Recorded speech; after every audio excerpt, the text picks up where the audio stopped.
life. Morning, it's Thursday, October 30th. It's our Halloween episode. The Attire broadcast is here to bring you the best in information entertainment relevant to the first responder and veteran community. And a lot's happened in the last 3 days since Monday. We've got everything from the boiling water cop, he was convicted. Yes. The Detroit underwear cop, the cops killing monkeys, Trump testing nukes, and of course, the story of Deputy Nunez out of San Bernardino County. Jimmy is going to be here, but he's going to be 20 minutes late due to traffic. I already gave him the nickname Jimmy the Joe. Jimmy the Joe. Jimmy the Joe. But yeah, we have a special guest today. Yeah, we have. You want to introduce yourself, Gary? Yeah, I'm Gary Winheim.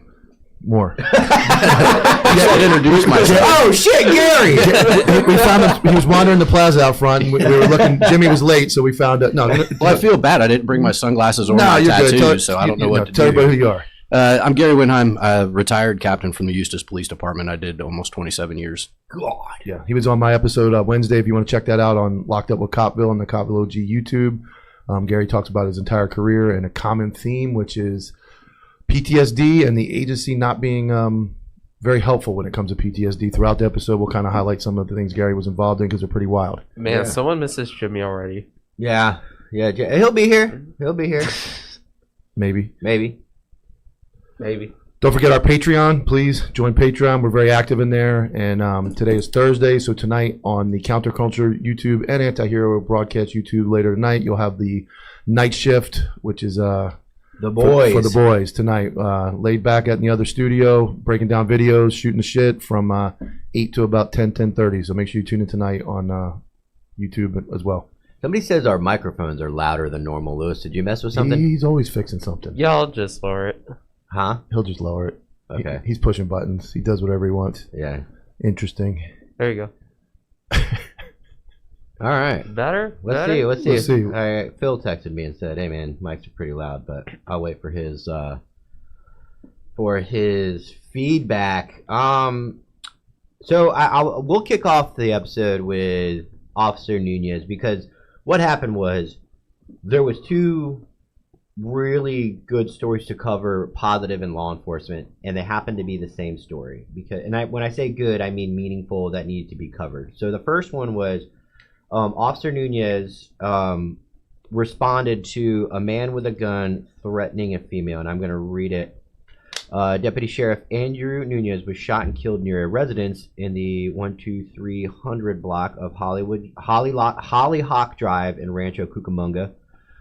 He was responding to a call of a woman being threatened by an armed man in Rancho Cucamonga. When Deputy Nunez arrived, the armed man shot him in the head and fled on a motorcycle. Deputy Nunez was immediately transported to Arrowhead Regional Medical Center in Colton, where despite life-saving efforts, he succumbed to his injuries.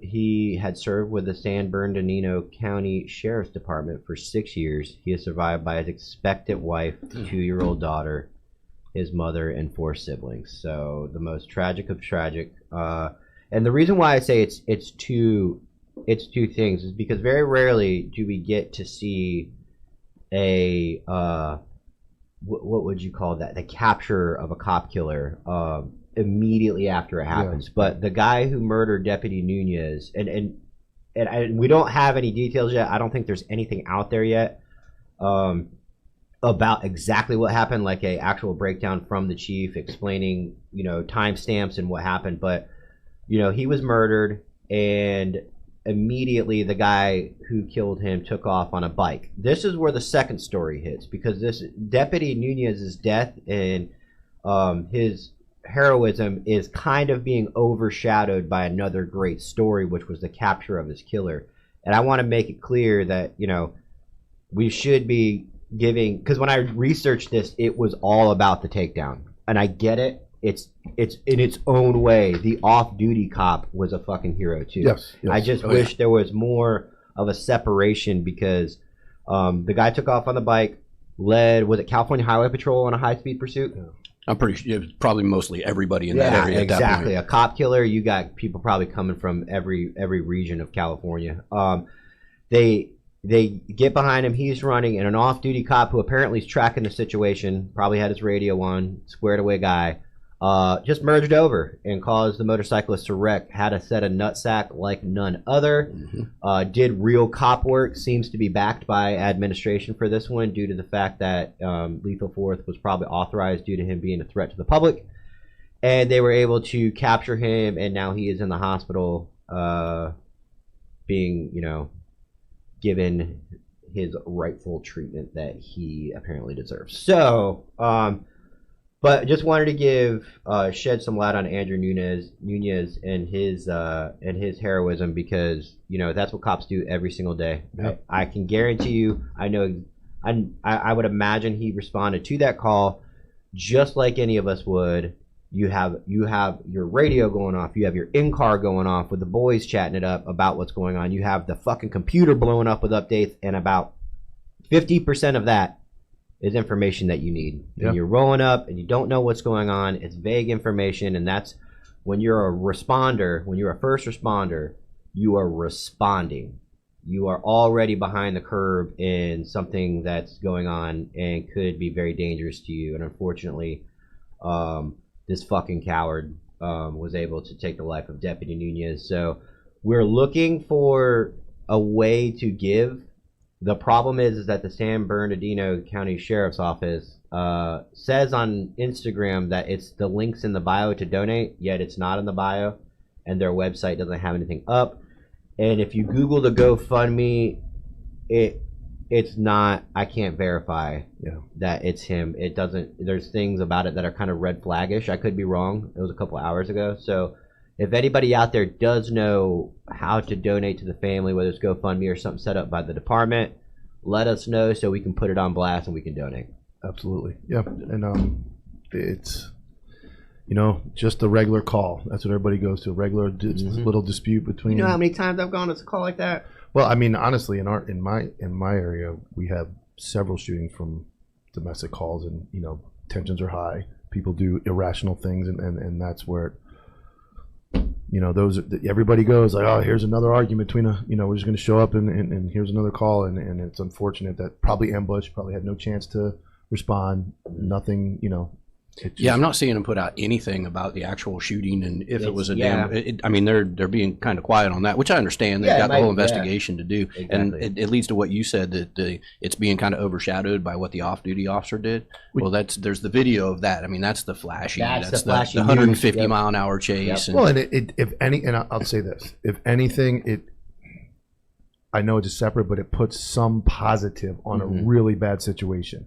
So maybe for like mental health, like, hey, we caught the bad guy, and that's he passed, and obviously we don't know him, he's in our profession and we care about him, but for his local people that are obviously mourning and they're having have to plan funerals and young kids, all that, there's probably like that's the good right now that's keeping their minds from going deep and dark. Because typically we see the marshals a couple days later with, I mean, you would know I don't even think we're privy to what the marshals and the marshal task force across the country are able to utilize to get information and finding people held up in shacks in the woods. But that's typically what we see. A couple days later, maybe a day later, 2 days later, we see some bearded fucking warriors dragging some piece of shit out in handcuffs, and then we get to see the slain officer's handcuffs put on the bad guy, which is a tradition in law enforcement that, I'm sorry for being cynical, but I'm sure that's going to end up being not fair, and we're not going to be able to do that anymore. But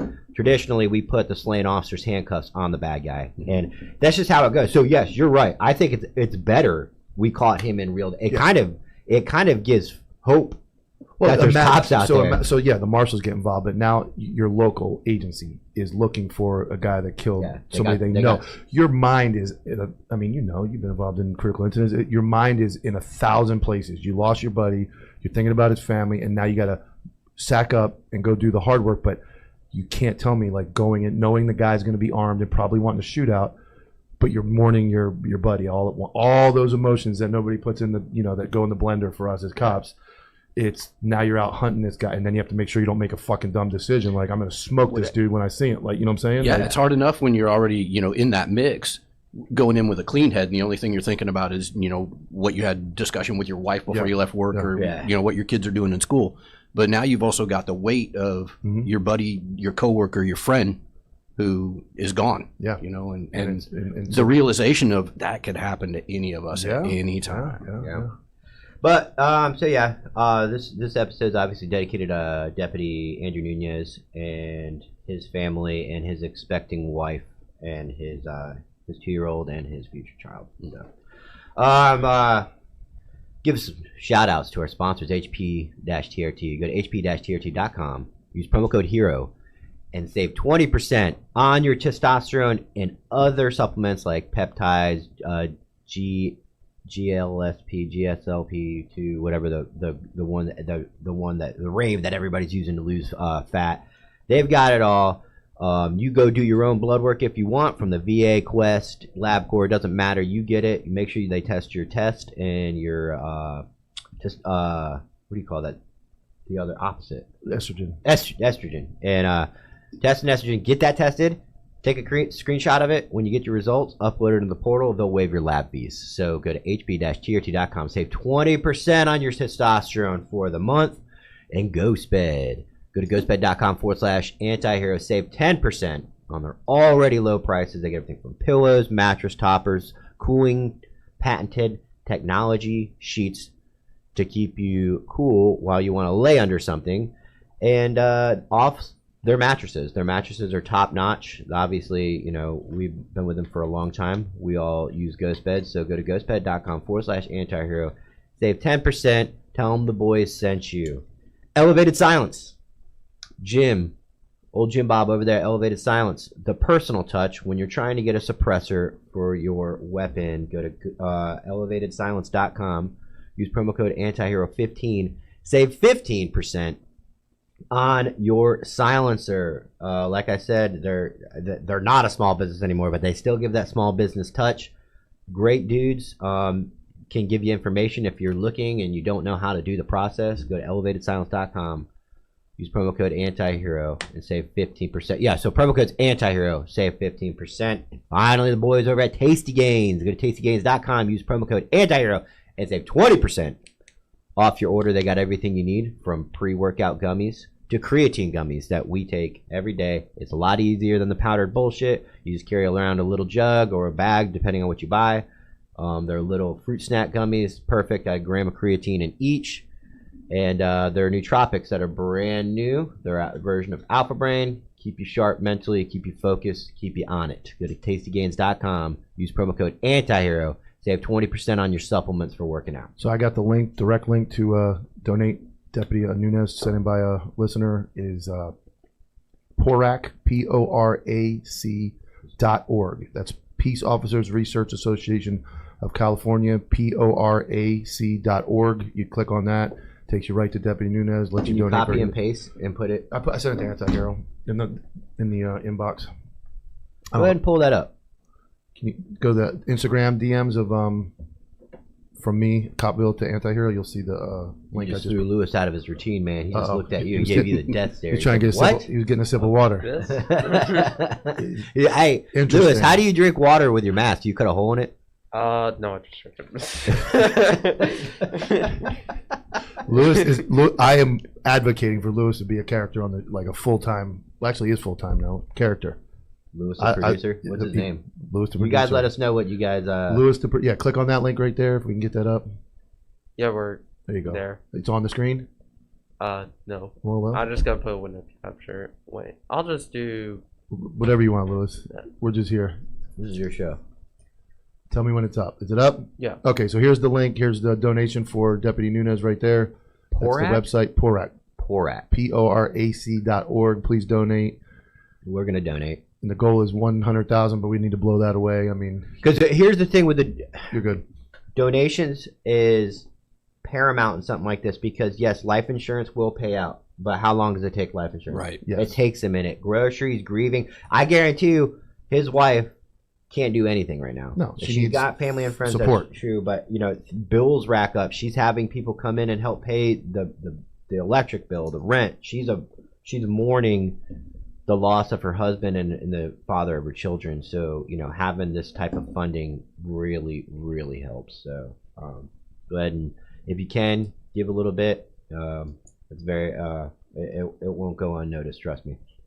Absolutely.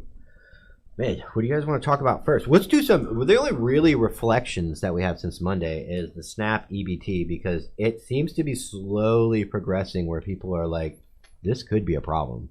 Yeah. I don't think it's come through yet. VA benefits came through. Did they? Yeah. They came through yesterday, yeah. No, I didn't get paid. You must get paid early. You got a different bank than me. I got USAA. That's why. Yeah, I don't get mine until tomorrow. Yeah, and then, you have two polar opposite sides of this. You got, people threatening to loot and burn and steal, and like it's a right. It's like you're taking away a paycheck, and it's not a paycheck. It's a benefit to assist, to help, assist. It's not a form of life. It's not a because there's already videos going out there of people saying like we're rallying at this day and this time. We are going to steal groceries. We are going to rob people of their groceries. Like it's not. It's just the. It's so hard to talk about this without. It's because we're told not to talk about it. It's not hard to talk about it.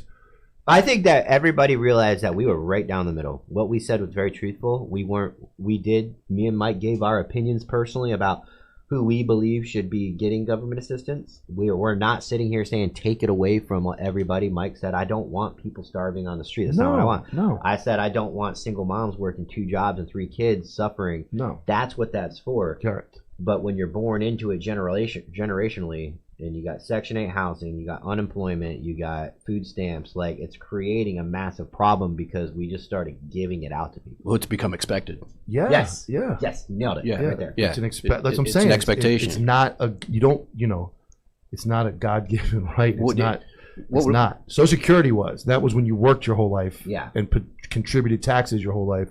There was something for you when you were older and not able to work. Do we even get that anymore? Is that still got them open? I put 62. I'm getting it as quick as possible. As soon as you can get it, get it. I don't care if there's no guarantee it'll be there when I'm 63. Exactly. Yeah. So, but that was something they designed as it's a retirement benefit for working your life. It's a retirement plan. Correct.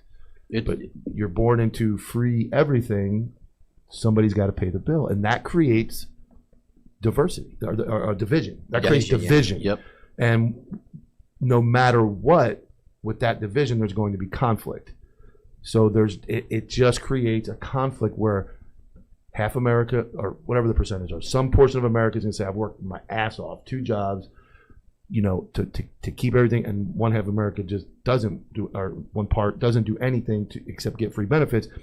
No matter what your feelings are, one is going to, why am I working so hard when somebody else doesn't? That's at Publix, that's at any job, that's at the bakery, that's on a lawn service. If the one guy's fucking off and the other guy's doing all, they're going to argue about somebody not doing the right amount of work. Not pulling your weight. Exactly. Yep. Why are you getting what I'm getting? Correct. And I'm doing all the work. Correct. I feel bad that they can't eat. I don't want people to go hungry, like I said, but it's not fair for one group of people or somebody to do a portion of the work and the other people not have to do anything and get it for free. It was never meant to be a lifestyle. No. Don't let him sneak in, Lewis. Don't let him sneak in. Call him out. Call him out. Put him on camera.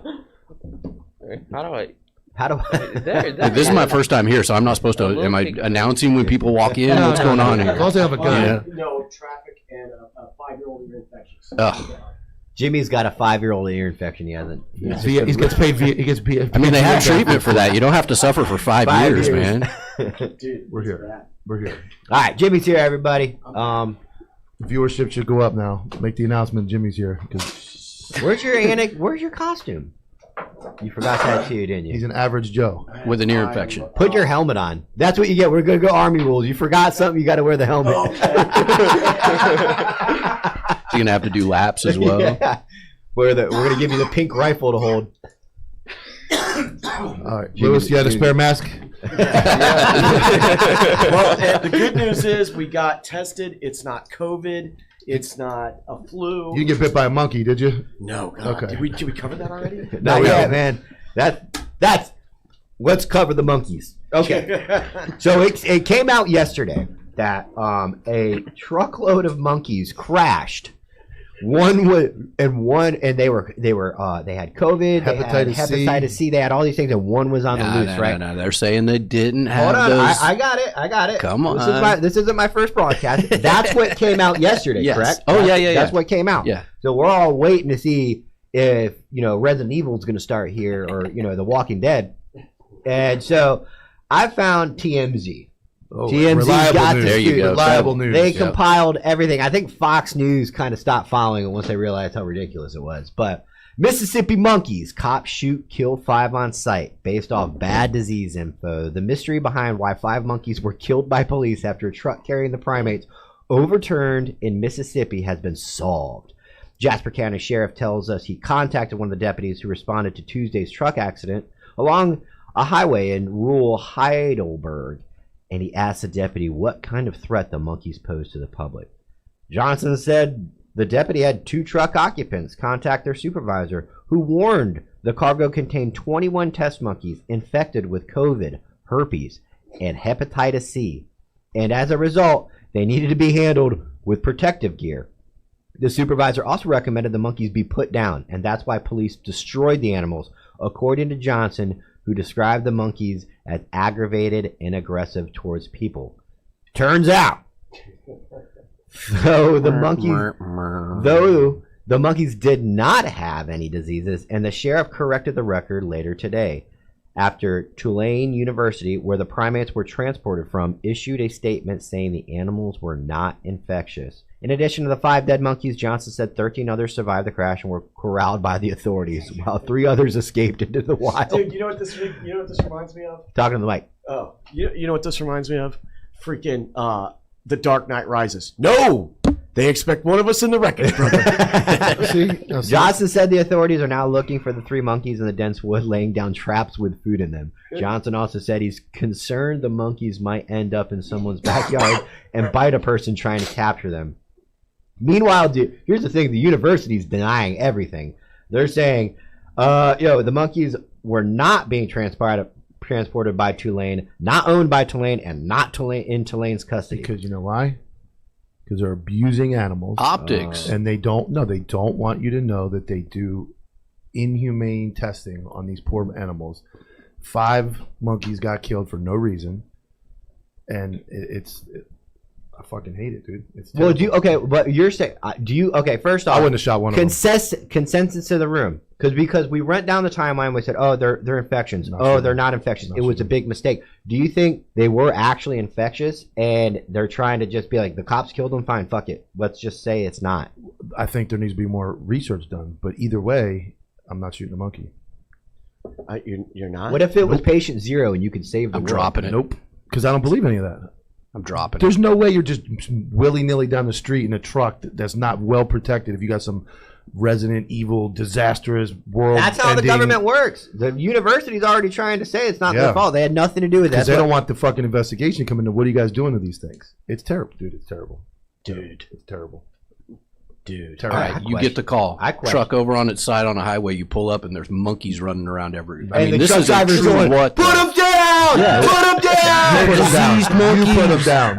It's your fucking. Here's my gun. It's your circus. No, it's your circus. It's coming right for me. Dude, coming right for us. I'm not. They don't cop. bite either. They're little. I've seen them in Honduras, and you go pet them and stuff. They're not. Unless they're infectious. Yeah, they weren't test monkeys. Okay, if they get near you, we have. What state was that in? What state was that in? Mississippi. Mississippi.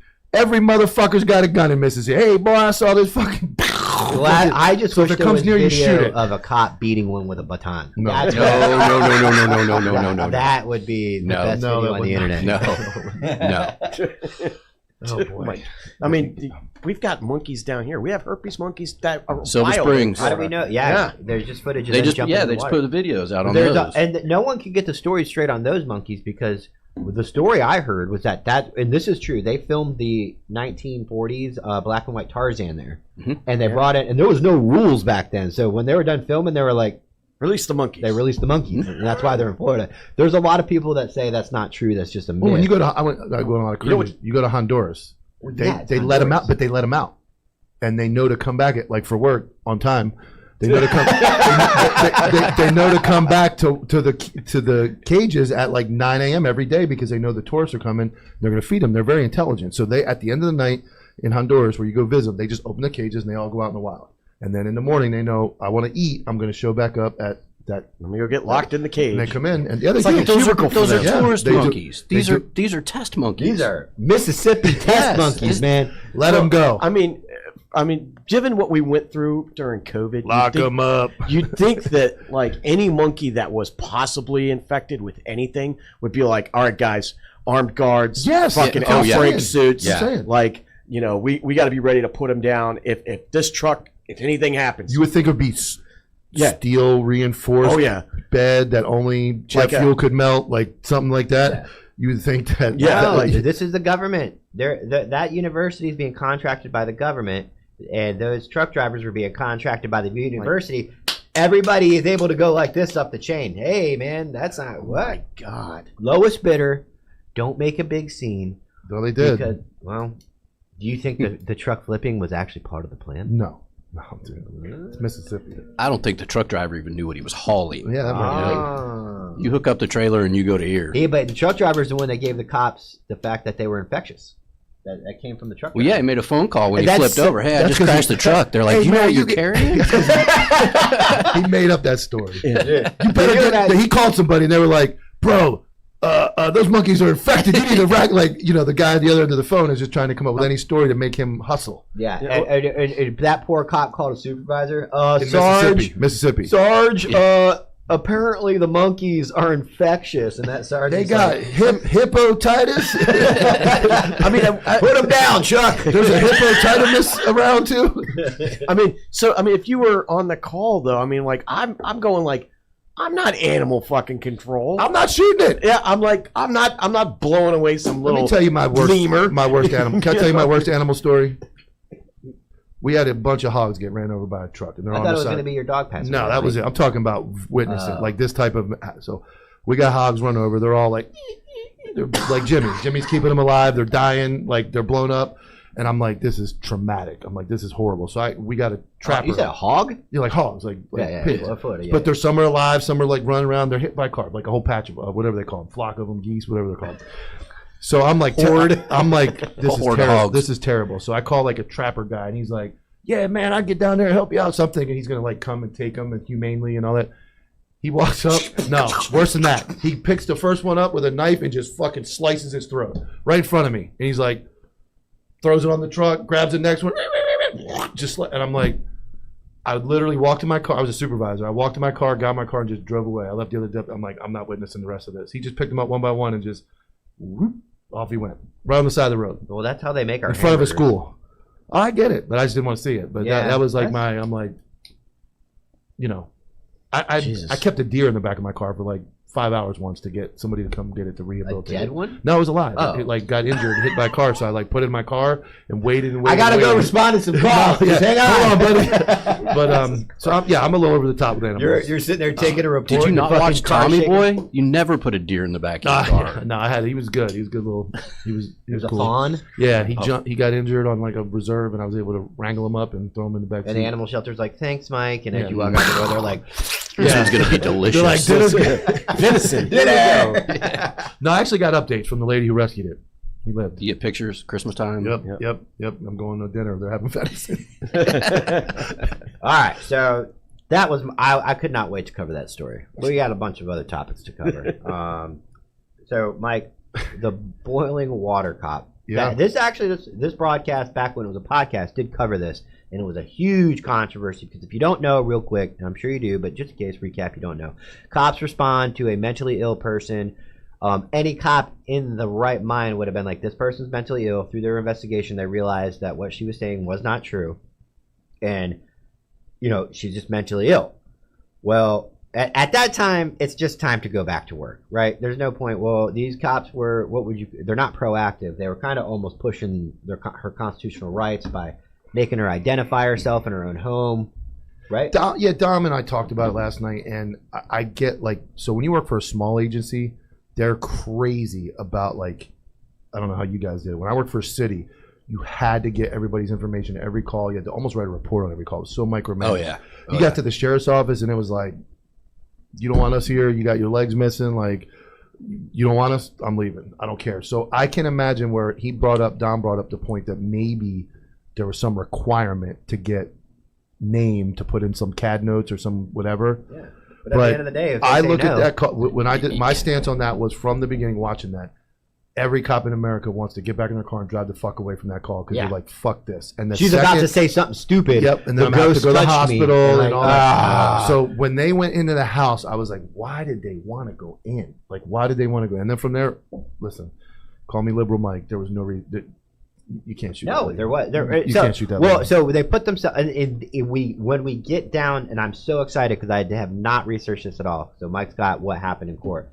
But when you got down to it, we were debating on you take everything away up until the use of force incident, right? So if you stripped everything away, the prior 20 minutes, and you just talked about the use of force incident, she grabbed a pot of boiling water. I think she even said, "I'm going to throw this on you," or something. I rebuke you in the name of Jesus and all that stuff. And then he said, "Don't," and then she threw it. I'm laughing because of my wife, but yeah. So she threw the boiling pot of water. Did they shoot her after it had been just thrown out? I think it was in the process. In the process, they shoot and kill her. So, can you kill someone over boiling water? It can take life, limb, or eyesight. So, in the right circumstances, yeah. If I was in your home and I'm like, hey, you're going to jail, and they go to grab a boiling, and I know it's boiling. Right. I know because you told me, and I can see it's boiling hot. Yeah. And every indicator, and I can articulate, you're about to throw that at me. Yeah. And there's no reason. You're not like, hold on, let me move this pot while I go to jail. Yeah. You're just like, bitch, and you go, I can shoot you. Would I rather back out in that situation because it's an old lady with a boiling pot of water and I can move faster than she could probably throw it? Sure. That's probably what I would do. Yeah. But we're arguing use of force. And it was a big split down the middle when you just took the use of force out, what should happen and what happened in court. So he was convicted of the lesser charge. They tried to go first degree, like premeditated, full-blown murder. Kind of like the George Floyd, Derek Chauvin thing where I think they went over the top with the charge. He was convicted of second degree murder, which doesn't have any intent. And of course the family was not happy about that, and he's facing 4 to 20 years in prison at sentencing for that conviction. So he was found guilty of the lesser charge. He took the stand, and that his life he was in fear. You're right. Boiling water can cause very bad injuries, eyesight loss, be able to get your gun taken away. Fear for your life is a stretch. In those situations where we talk about a lot, mental illness, you just leave. Yeah. What is she going to do? You're at the point she doesn't have even if she, a knife. I look back at some calls where I was at where, mentally ill people grab knives, and it's like, just if you have the opportunity, get out. She wants to stab herself in the house or even shoot herself in the house. That's her prerogative. We don't kill her for her. Now, if she comes outside, puts the community in danger, or comes out and then that's different. But if you can get out, he could have got out long before she had time to ever touch him. All right, let's pull on our heartstrings, everybody in the room. This is your decision as a cop. So it's you. You absolutely, let's say it is a justified situation. She comes out of the house and starts walking at you with a pot of boiling hot water. Let me ask you first. What are you doing as a cop? What's the temperature outside? How quickly are we losing the boiling? Because I'm sorry, a pot of boiling water. Are you thinking that at the time? No, and a pot of boiling water, that's the best weapon you could come up with. Do you think you could retreat faster? Absolutely. Absolutely. We're not taking out hijackers on an airplane. No. Where it's a confined space, there's nowhere to go, and this is actually a legitimate weapon. Thank you. Even outside, yes, that weapon is not justified to shoot anybody. No. Do you have, like you said, what do you have, about a minute and a half until it's back to normal? If it's cold out, you have. What are you going to do with it? And then you got to carry it. You got to be careful not to burn yourself. You're going to run with a pot of boiling water, and it just doesn't. It doesn't. Old lady in her muumuu and slippers, I'm outrunning. It doesn't pass the test, man. Here's the thing, Mike. When you told her to get back and she didn't. Here it comes. Here it comes. Tell her to get back. She gave her distractionary strike with bullets. With bullets. Is it possible that the litigiousness of our society? What's litigious mean? Litigious. I mean, it's very legalistic. Like there's a lot of laws, and we adhere very specifically to the letter of the law. And we use the law quite a bit. So let's remember the lady that sued McDonald's. Oh, for the coffee. For coffee. Different. Okay. But is it possible that this is the natural progression of thought? Like, hey, if I can sue McDonald's for boiling hot coffee, which I expect to be hot, and it burned me, can I not shoot someone who's about to throw something boiling at me? No. I mean, I love it, Jimmy. I love it, Jimmy. Let's get you on the civilian review board. Yeah, what I'm saying is it justified? That's not what I'm saying. What I'm saying is that is this the natural outflow of that thought process where we have become so litigious to certain things, we rigidly adhere to it, that now we can actually look at a cop and go, maybe. So it's given them the ability to articulate. There you go. You put that better than I did. And a jury listened, and they came up with their decision. And I will take a stand on this. Of course, it's to be called a racist. You had nothing to do with her skin color. Yeah, I don't buy that for a second. Part of it. Was Ben Crump on the case? The family was saying it was a black woman shot by a white cop. That's all trash. Bad policing. Bad decision, bad policing, and I just don't understand. Like, and I know we joke, I'm liberal, Mike, but I'm very on the side of the police. They have a tough job. It just doesn't make sense to me. Okay, that kind of goes into the question I was asking you. When you're very hard on police officers and you have high standards for them. Correct. Do you feel like yes, or do you feel remorse for this cop who was given bad training, bad information, bad ways of handling it, or do you think this guy was a piece of shit with it? I don't want to judge that part, and I don't know. I'm just saying that when your brain is going through scenarios, and I've been there, and critical incidents, I know Gary has. You're assessing escape routes, ways to get out of this situation, not get injured,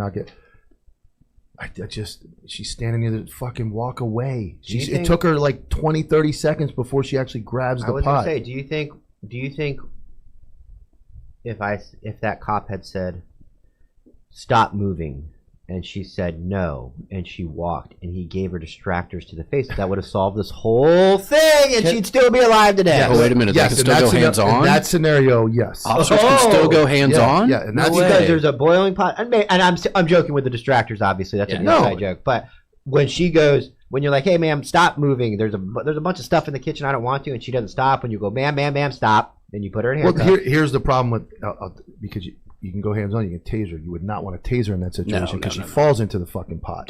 So at the point where he was at, the best option is to get away. Back away. Hey, dispatch, I got a crazy lady with a fucking boiling water. She's yelling about Jesus. She's mentally ill. Call what do they call them now? The mental health people. Behavioral health. Yeah, get one of them over here with a social worker. A boiling pot, water-resistant vest on. Call them over, and I'm leaving. I'm going to deal with crime. Like, I fight crime. That's like... I'm out. I 100% agree with that sentiment right I'm there. out. You know, how many guys played cops and robbers versus how many people said, let's talk the crazy lady off the edge with the boiling pot of water. If you're a police officer, you should be trying to go out there and bust up bad guys. Because even if, let's say that distance, a knife, you're justified. But do you really do you want to shoot that old lady because she's having she picked up a knife? Yes, you're justified. 1,000%. I get it. But do you want to? Does that want to be the one striker? That's it. I know you want to give her. You want her to put a seatbelt around her neck so you can hit her. But is that the one you want? You win all of the gunfights you don't get into. It's true. Like that. I think that's great. Speaking of gunfights, let's transition because he's got. I want you to tell the one of your stories. We got a guest, and you've been in 2 shootings where you tell the one about the pedophile. Yeah. This is Mr. I'm going to go help the neighbor. What's that? Was there a wood chipper? He solved it even quicker. I like it because you're not even supposed to be there. No, so it wasn't even in my it always city. happens. Yeah. So tell us about that one. So I was in the detective division at the time. I was sergeant, and I got a call from the Leesburg Police Department, and they had a reportee. It was a juvenile female who reported that her mother's boyfriend had been.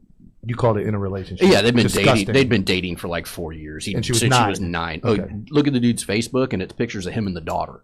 And then every once in a while, there'd be one with mom. So I mean, bad. And they lived in Eustis, so we had a tie there, and we had a prior complaint before that was investigated, and the victim at the time rescinded everything that she said, which is common. I mean, we know that. So Leesburg's now taking the report. They call me up. They're like, hey, we're going to go interview this guy. Do you want to go? I'm absolutely. You know, I'll ride over, go with you.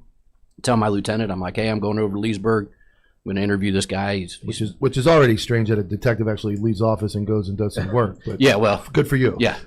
It still happens occasionally. Were you a detective? I was a detective sergeant, so I was over the detective division. So wait, I need to know this, and I want you to be honest because Mike's going to pass judgment on you. Did you wear a vest when you went out in the field? Always. Always. But we do have a super chat. We have a super chat from my wife Heather that says, "Mike, are you not wearing a vest?" I'm not.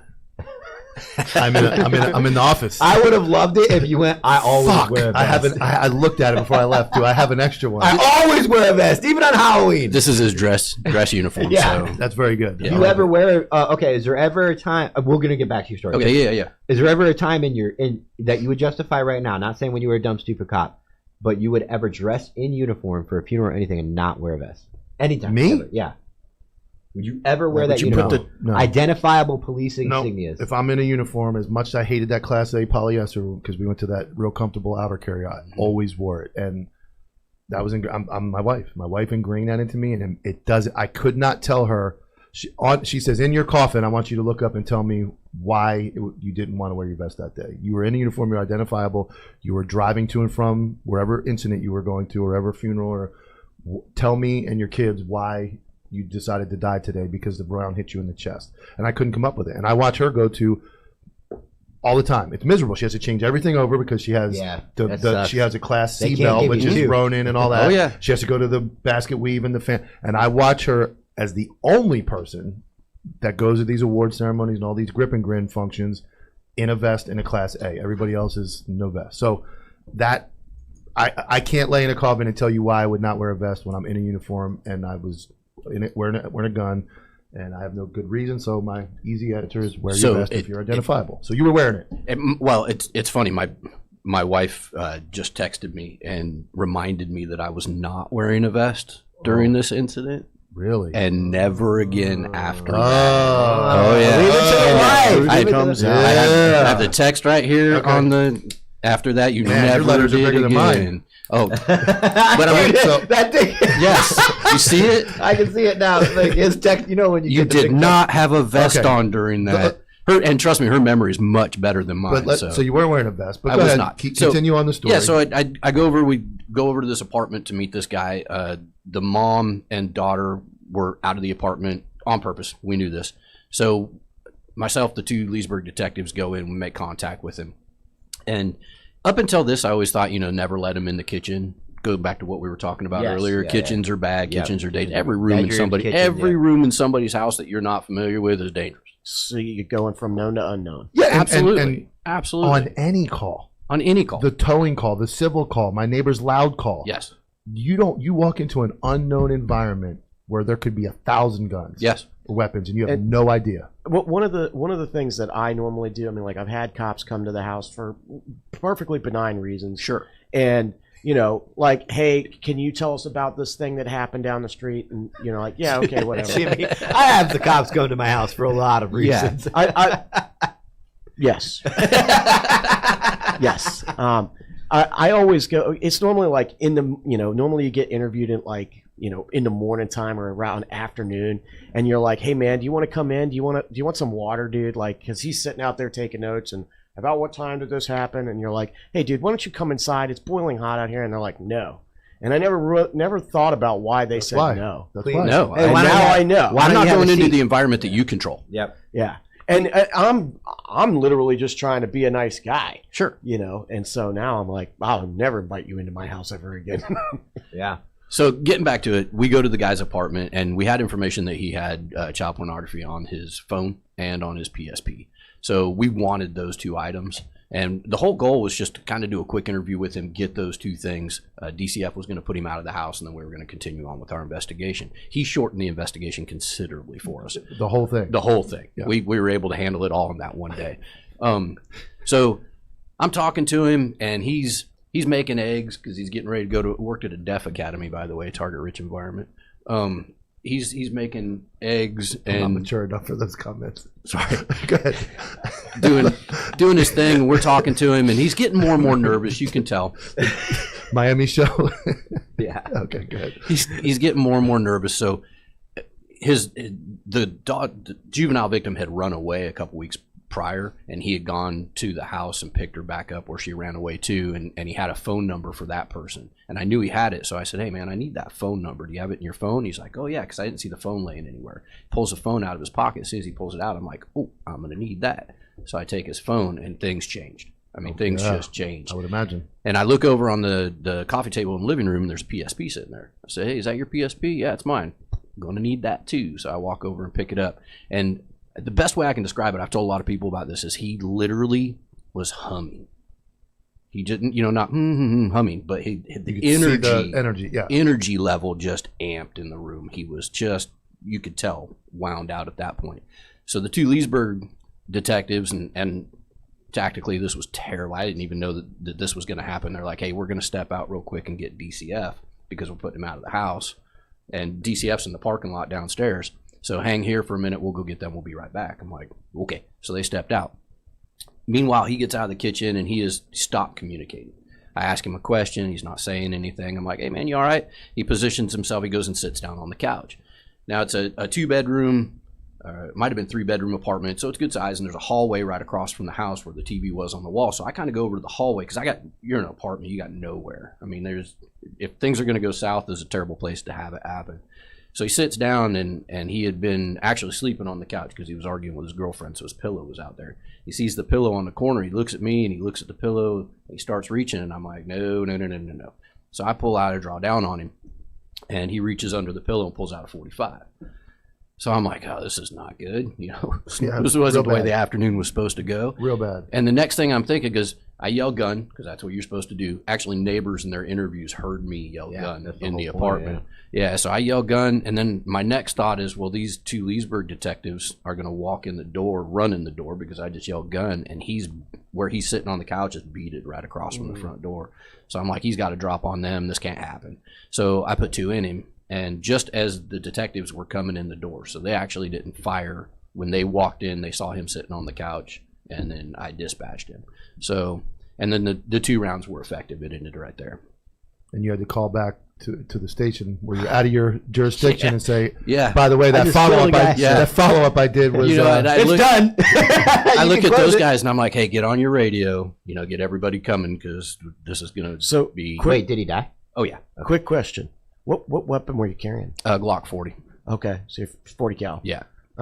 Shot placement was good. I'm a firearms instructor. Yeah. Of course, SWAT. I was SWAT commander when I left. I've shot a lot. And point shoot's a real thing. Yeah, you're not looking down. You're not getting your sight picture and all that. You are looking at where you're shooting. Yeah, I hit him once in the throat and once in the cheek.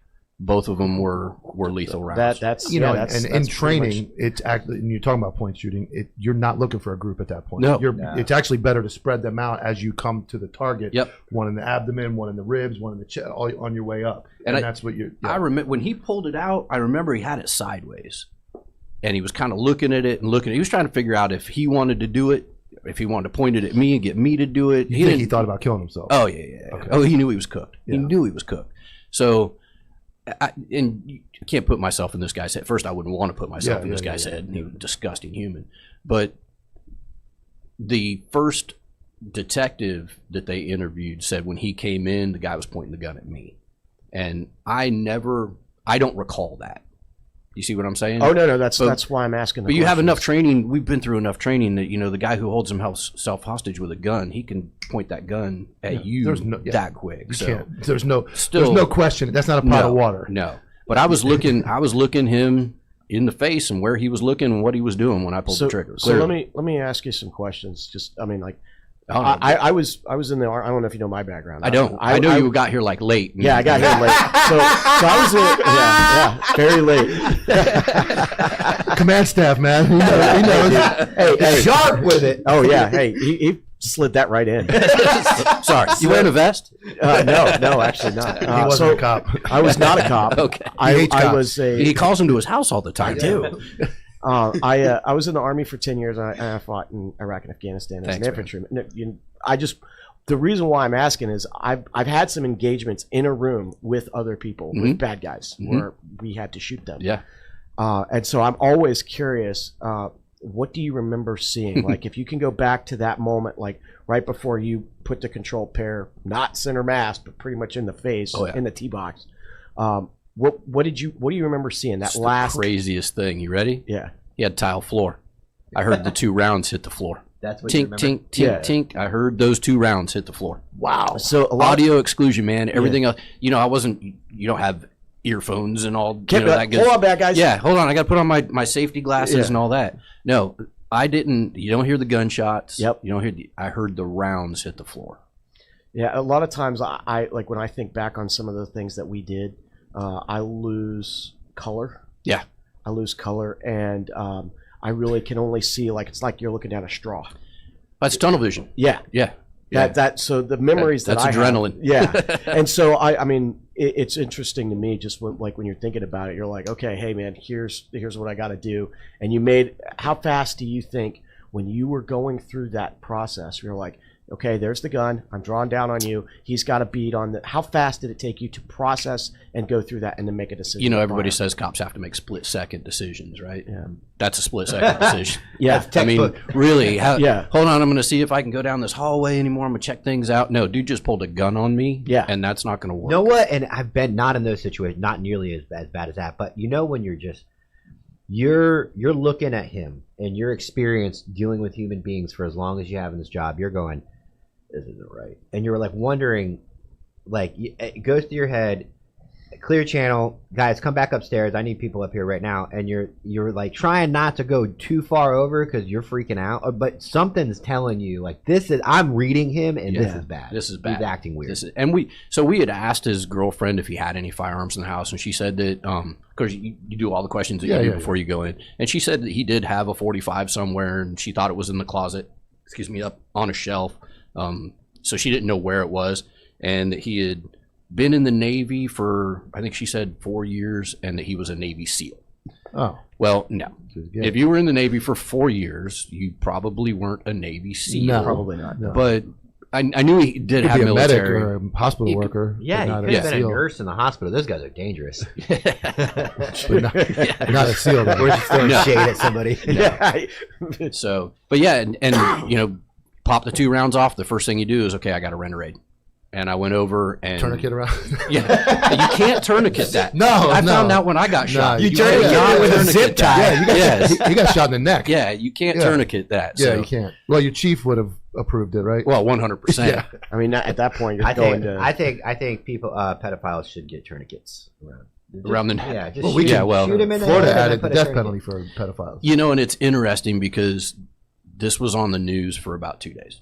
Of course, because he's a middle-aged white pedophile, and I'm a middle-aged white cop, and he pulled a gun on me after his investigation. If you read the statute far enough, you're it's right in there. I think it is. It's legal. Yes. A middle-aged white male can shoot another middle-aged white male without any news or houses burning, without the narrative. Yes, you're good. It's right in there. You got to just dig. You got to read a few lines down. I mean, pretty much everybody said that was righteous shoot. 100%. Yeah, it was like okay, but you don't get that right away.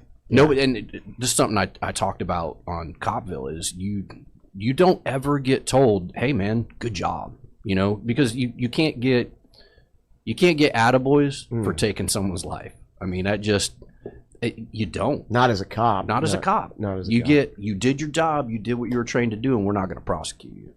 Yeah. I mean, you can't win Officer of the Year for that one. Yeah. No, you don't. Yeah, I mean, most chumos killed in 1 year. Anyway. We'd like to bring Gary up. He shot a pedophile earlier this year. Congratulations, great servant of the community. Right. I mean, legitimately though, like, did they give you a medal? Oh no. What? No. There's no recognition. No. You did your job. Yeah. I mean, Roger, you did your job, but I mean, like, let's think about this. The way that you articulated that, the reason why you fired was, okay, yeah, you were in danger, but like you were more thinking about if this guy turns, he's got a clear line on the other two. On the other 2 officers, which means I'm not protecting myself. I'm protecting the backup that's coming. Correct. I mean, I could I would put you in for a life-ending award. for that. So we need a ending and life-saving. You get both. You get the life-saving and ending award right there on the scene. I did get awarded. I got the Medal of Gallantry when I got shot. Okay. There were members of the department who voted against it. God. All right, let's get into that. There were members of command staff who voted that didn't feel it was warranted because what did I do that was I survived a gunshot. Yeah. How do you feel about it? Well, my neck doesn't hurt as much anymore. It's all the nerves are severed. So no, I'm. let me lay. We'll tell the next story. But let me just lay the groundwork. Eustis has 44, 43. So it's a town about this big. Yeah, 22,000 people. You were involved in 3 shootings. Yes. You one guy killed himself. One guy that was the first one. And then you have this one. And then the one I just talked about. No, I had another one after that. Okay. Where shot a young man in an AutoZone parking lot. That's right. That's right. So you in so 18, most people in like New York City or Chicago, these massive cities, won't even get in one. Every department and has you were that involved guy. in 4 critical incidents. Every department has that guy. Did you ever shoot anybody in your own jurisdiction?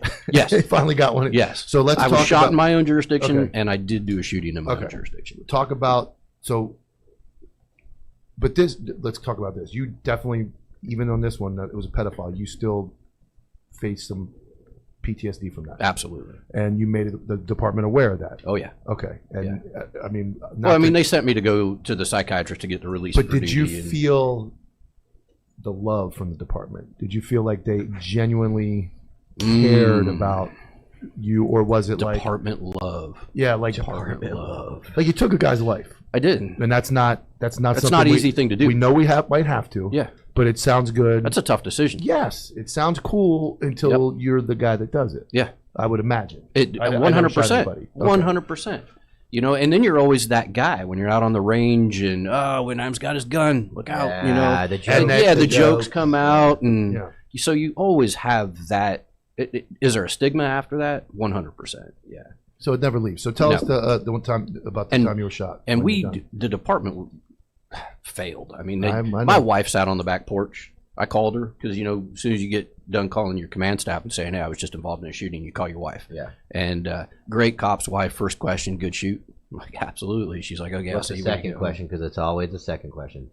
Oh, man. I'll say it if you don't want to. But she'll probably text me and let me know. I don't. What was the second question? What color skin was he? White.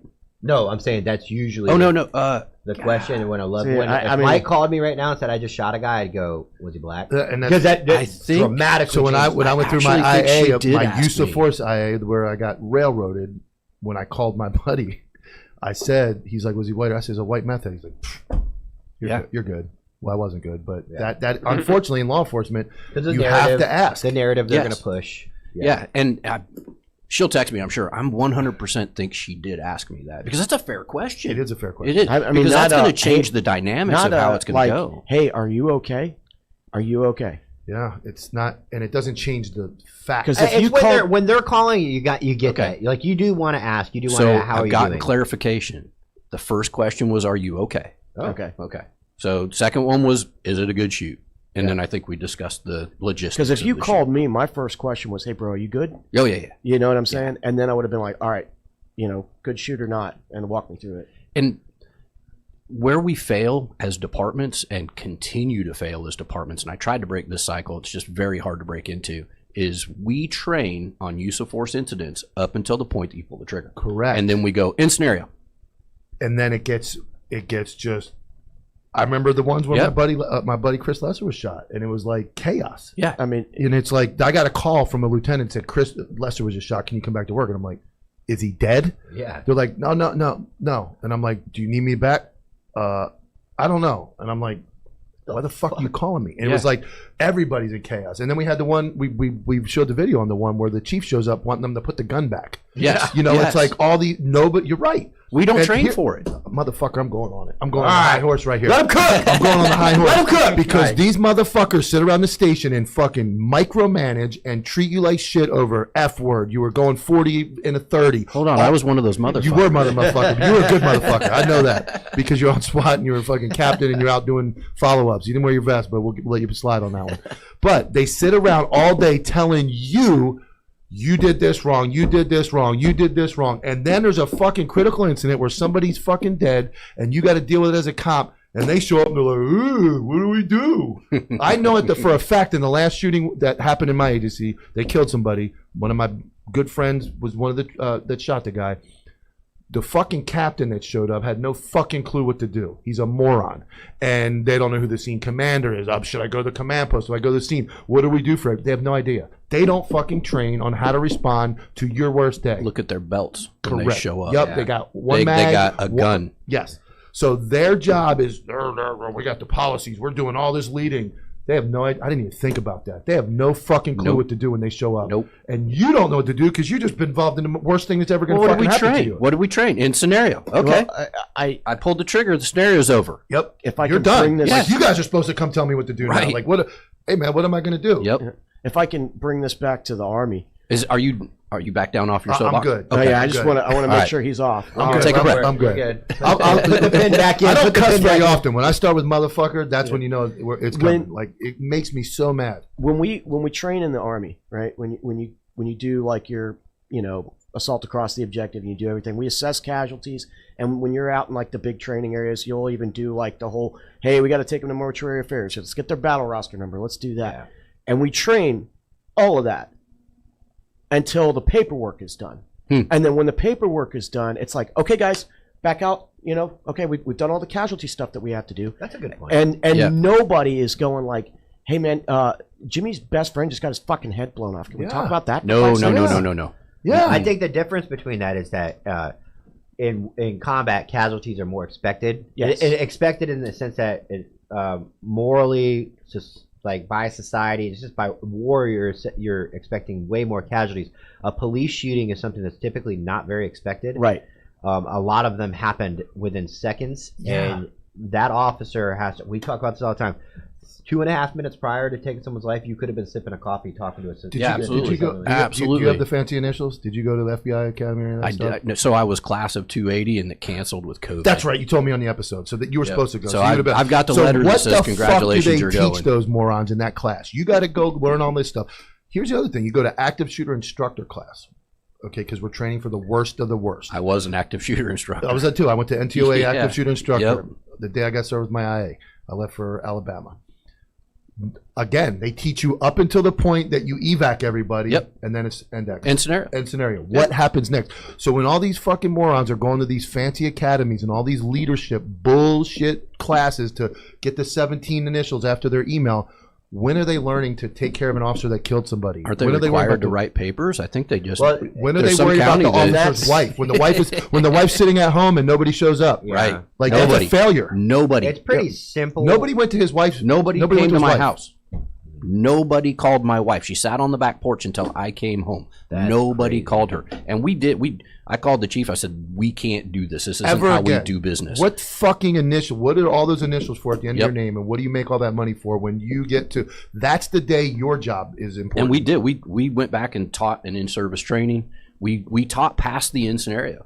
Because and that's the scariest part, man. I just took this guy's life. But that's everything that they teach you in law enforcement, that this is about to be a problem for you. We're not even talking about you need. So for people that have never been cops, the scene's got to be, once the scene is secure, right? The bad guy's secure, everybody's getting their aid rendered to them, whether it's on scene, whether they're being transported. That all comes. But the next big, in my eyes, as a cop, is somebody in his direct line of command, his supervision goes, come here. You're coming over here. Jimmy, you're sitting with Mike. Nobody is to talk to Mike unless I am standing here because I'm his sergeant. Union gets there. Union knows the rules. Union knows. Admin gets there. Sometimes they don't play by the rules. Oh, no. Not only do they not play them, they don't fucking know them. Right, there you go. And they don't know them. And this is a great point. Like, so if you were a staff sergeant and I was a sergeant and we got a Joe that we've got to deal with, and you said, Arnett, this guy, nobody talks to this guy unless I'm there. Do you understand? I'd go, Roger Sergeant. And I don't care who fucking comes. The battalion commander can come. Yeah, don't talk to him. Yeah, sorry, sir. I self-isolated. I went to my car. These are my orders. Doesn't sound like that's the way it works with Leos. It's just there's not the brotherhood slowly fading away. So having the sergeant that would have the wherewithal in the middle of all that to go, Mike, I need you separated from everybody here. I need you safe. Are you good? I need someone to sit with you. Union rep's on his way. But I care about you right now. I might not know all the details because I just got here, but you just killed a guy or you just shot a guy. And right now, at some point, we do have to start worrying about you. Yeah. You have to have, make sure your rep is on his way. Have you called your wife? Yes. You need a donut. You want water? What, I mean, you want me to call your wife? Yeah. Are you too shooken up? I will call her. Or a friend. Somebody. Who do we call? Who do we call? Jimmy, you know his wife? Yeah. You know his wife? All right, give her a call. This is what I want. He's okay. Start off with he's okay. Right. He's just not able to talk right now, but he's totally fine. He was just in a shooting. We'll get you more information as soon as possible. Yeah. And that sounds like... we just came up with that on the fly. I don't know that needed to be taught anywhere. Like, that just seems like... Unfortunately... And you would think that this is what happens, but it's not. Because we go through all the training. We have to go to the range. We have to go put a tourniquet on. We have to do CPR. We have to do AD. We have to do all... What the fuck does command staff have to do? They come to work late. They go home early.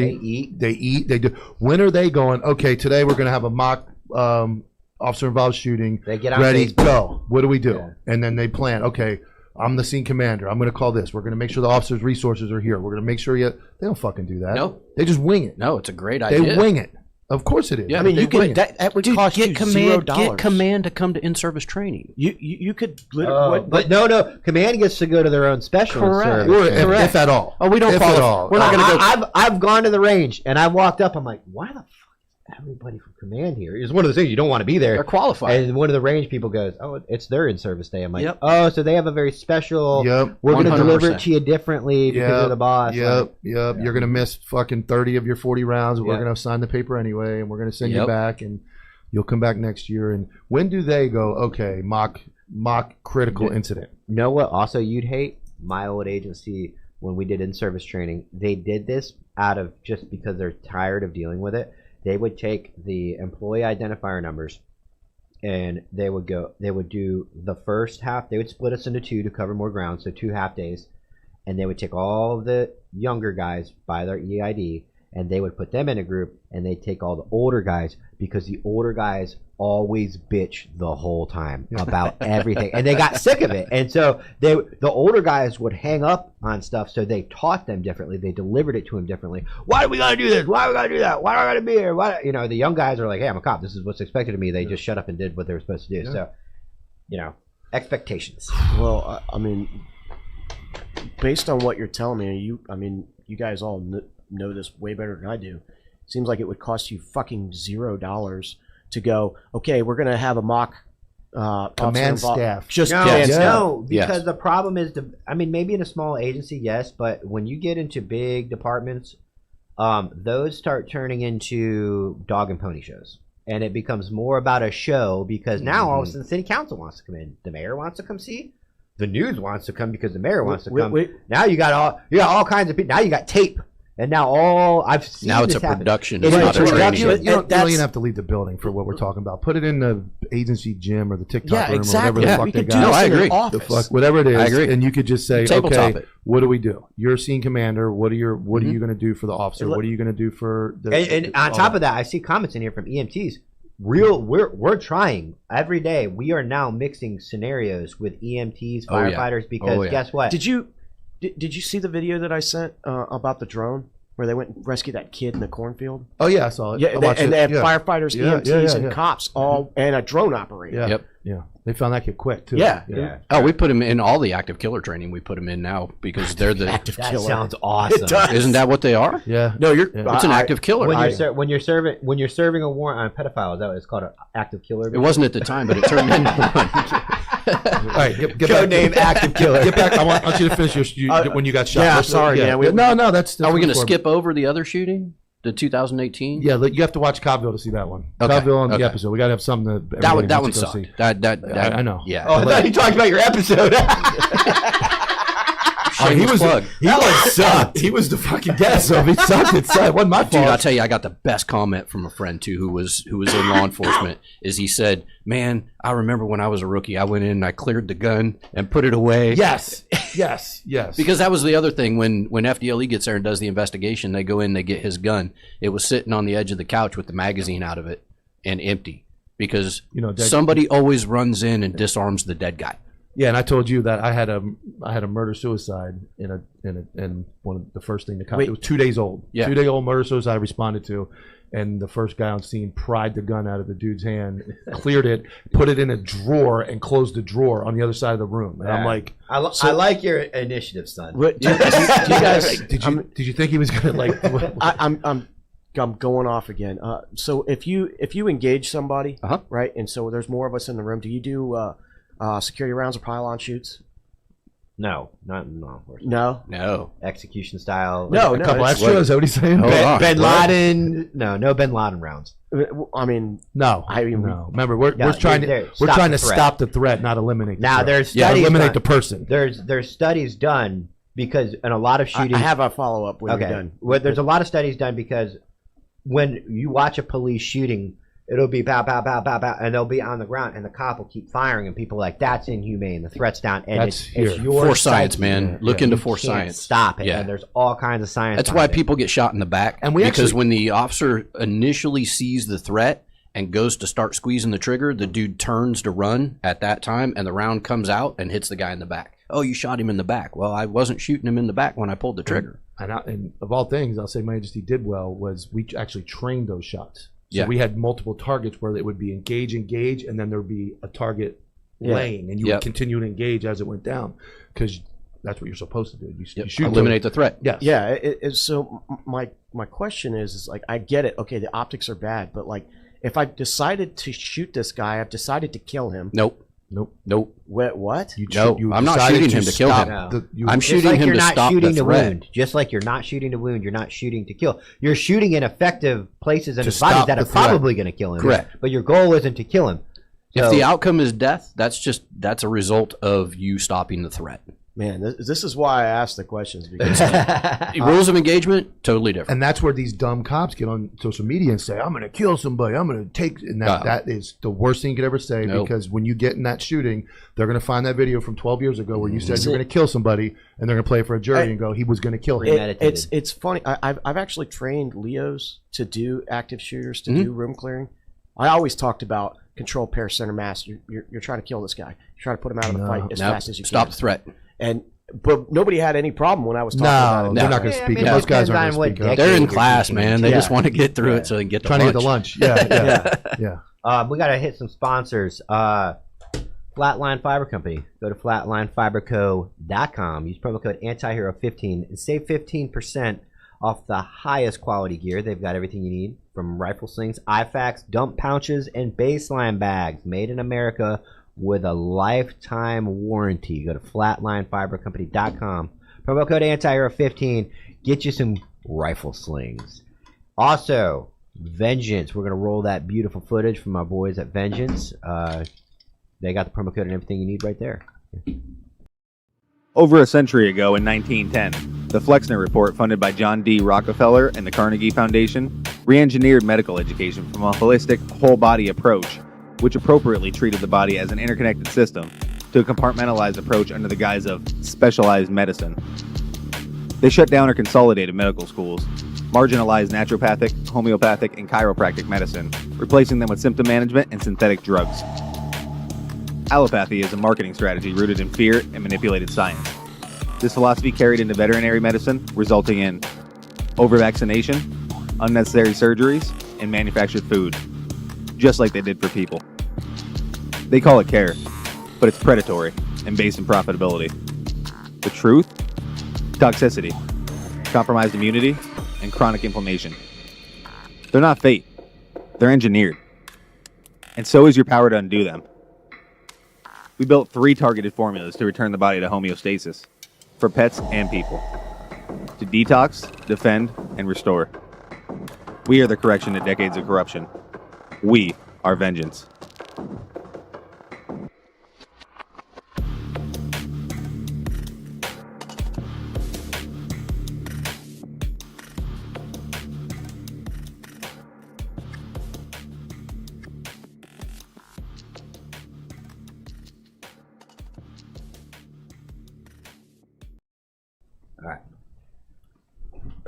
We're back. Officer. Our guest left. I don't have any pants on. Yeah, It's a good segue. Let's talk about We're gonna go back to his story. He's got another. Is it another shooting story, or were we in the middle? This is the one where he got shot. He got in another shooting, but then he got shot.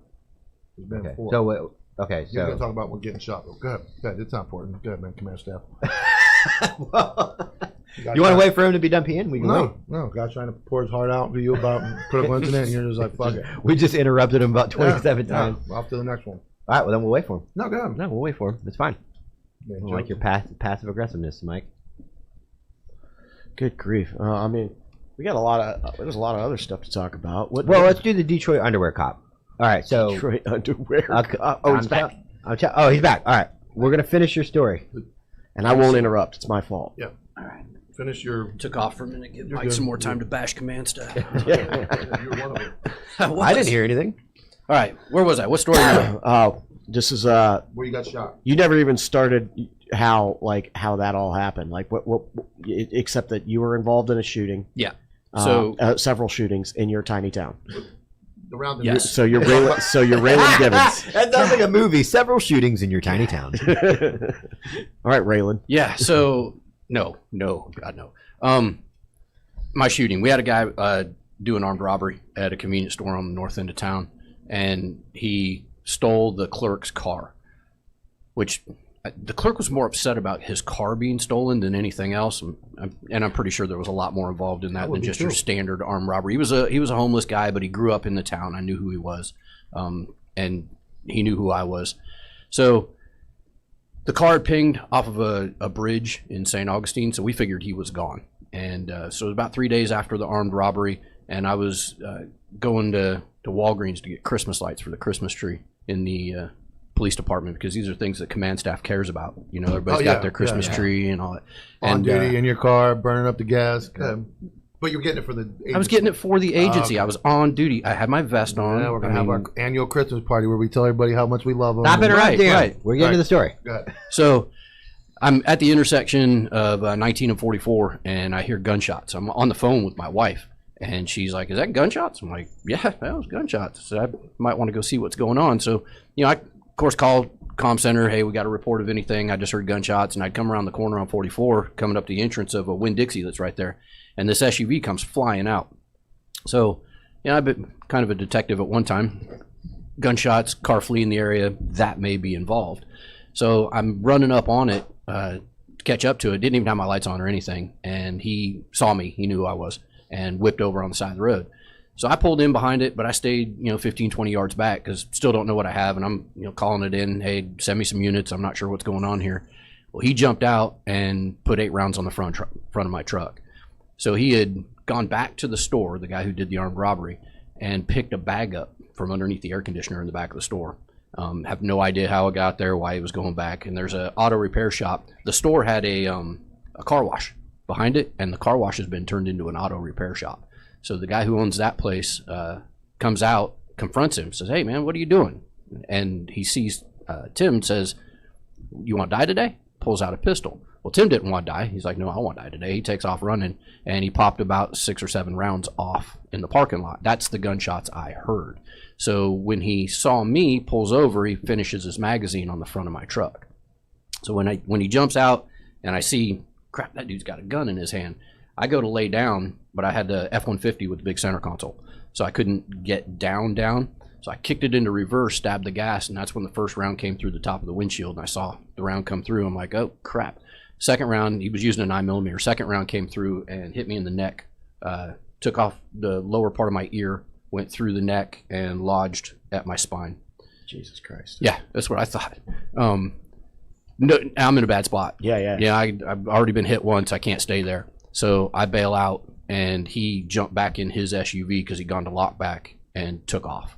So now how functional are you at this point? Fully functional. Okay. Did you? I was wearing a vest. Did you think to, start shooting back, or were you just like, "Hey, I'm driving this truck"? The minute I laid down, the first thought is I'm laying on my pistol. Because I lean over to the right, and it's like, fuck, I can't, because I'd have sent rounds back through the windshield. Right. But my first thought when he's obviously got the drawdown on me.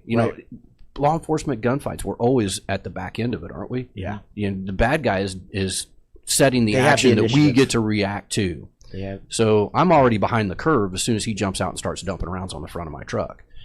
So I got out to engage him. I really wish he'd have stayed. He ran out, so he went to lockback. That's why he left. I wish he'd have stayed, reloaded. We could have, figured it out. Yeah, we could have worked that out.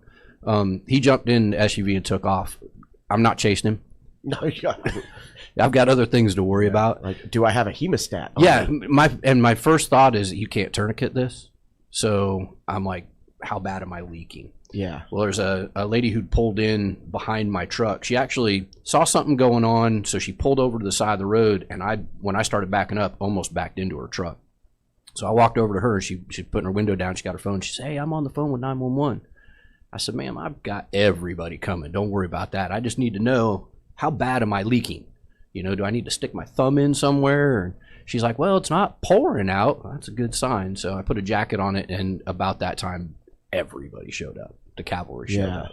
So about how long from the time because I'm assuming you got on the radio at some right point away. And said, So my first is Eustace, I've been shot. Say I've been shot in the neck. I need EMS. Send more units. And I described the vehicle and the direction that he fled.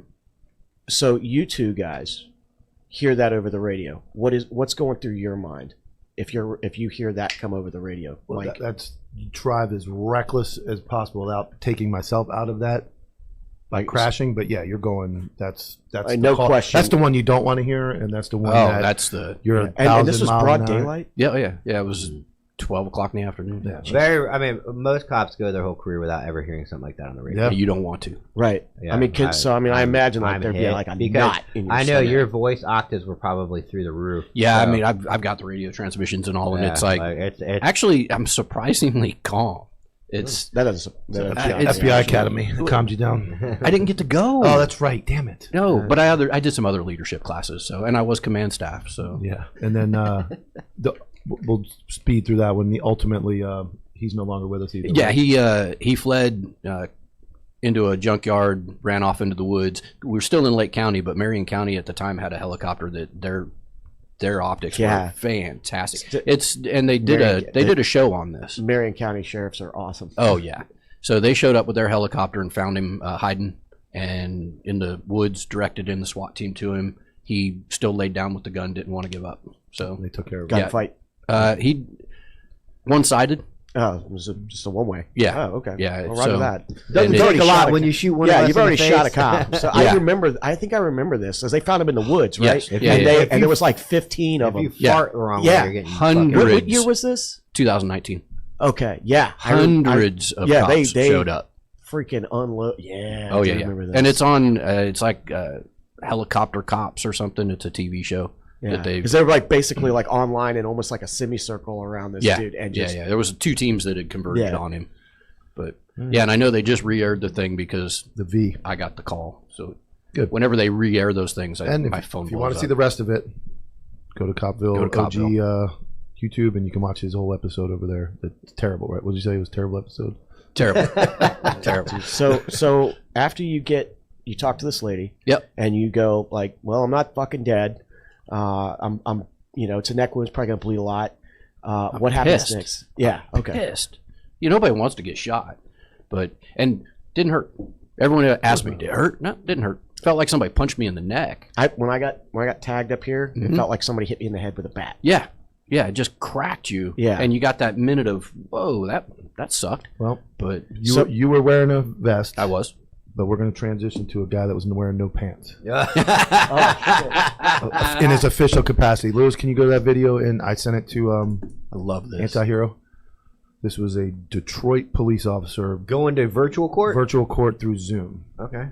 Right above there, that next one up. That video. It's right there. Oh, right there. Yep. On the record, please. Yes, Officer Jackson, badge number 3919, out of the 12th precinct. As you can see, it's blurred. The look on his face. He got off the camera, Judge. You got some pants on, officer? Cop. Sir, they're in the... No, sir. So Jackson, okay, Miss Lee, That's it. So as you, is that it? That's it. All right. I mean, that's wait. Okay, yeah. No pants. I love. There's a lot of staged. There's a lot of angles to go with that one. Love this. That's Detroit. How do you go on court? All I can think is he thought it was zoomed in enough that it was just going to be but like. He can see what's on his screen. I don't know. I mean, that almost looks like he lost a bet, and they were like, "Dude, you won't get You got to go to court with no pants on." Dude, I'm telling you, stand up, Mike. This is how this guy dressed, but for real.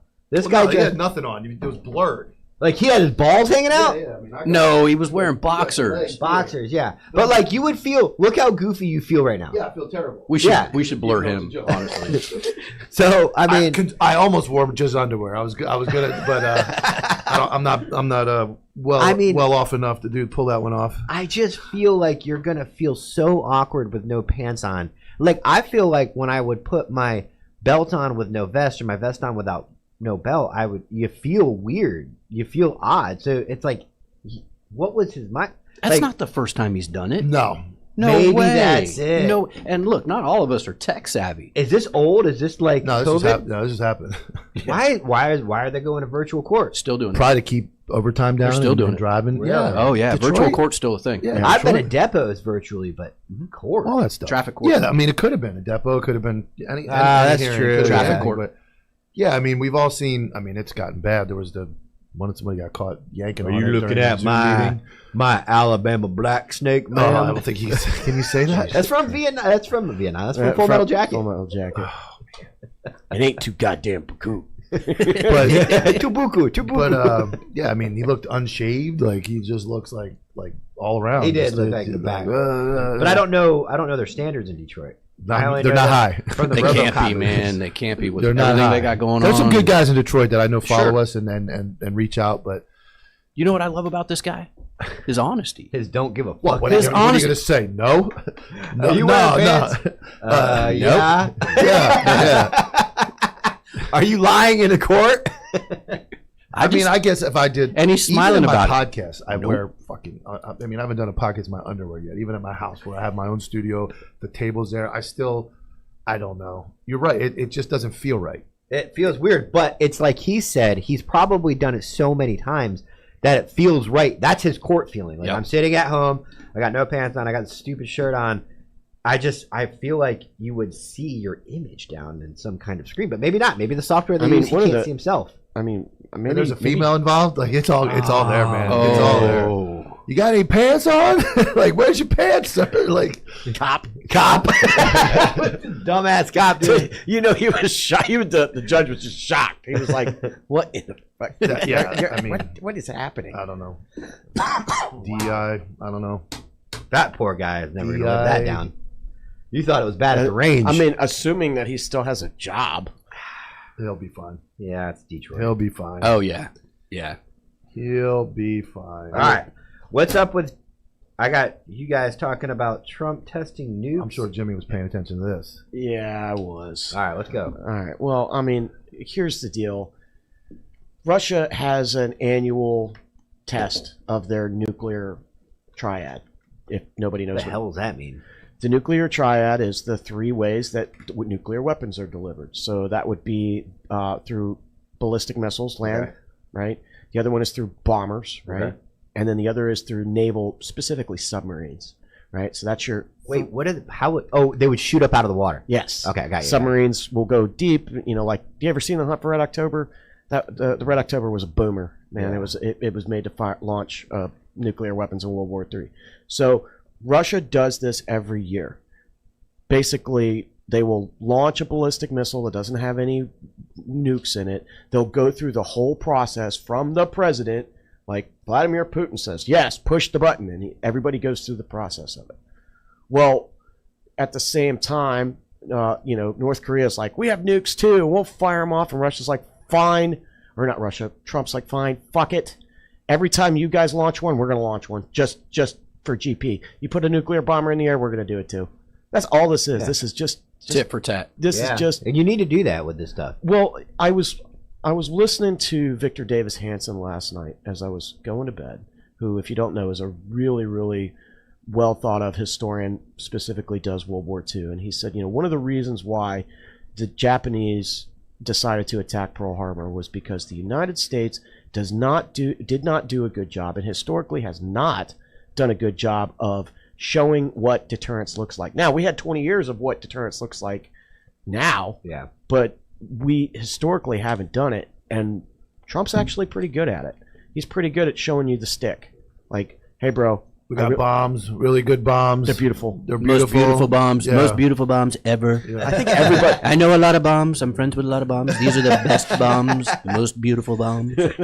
I think everybody's got a I find this interesting, though. It's easy to do. I saw a soundbite or a clip that said China claimed that they could have a nuclear weapon in any city in America in 20 minutes. Oh, you're missing out on that.